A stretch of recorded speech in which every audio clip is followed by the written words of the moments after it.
This is Mama Mish, and today in my magic kitchen, kill her quiche.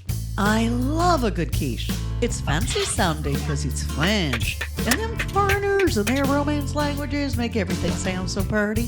One thing that is truly important on most days in my magic kitchen is ease. Shit has got to be easy. I'm not a trained chef, I'm a simple home cook. I've got a boarding house reach and New York middle class manners, and I'm not fucking apologizing for who I am. When we make these meals and videos, I'm thinking about holidays and the meal planning around them. This video features my awesome famdamily, since this is a recipe your family can make for you on Mother's Day, or make any day feel like Mother's Day. It's easy and fancy. Voila. Okay, makes your kitchen magic.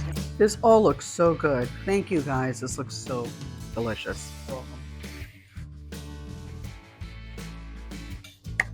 You guys did great. Just delicious.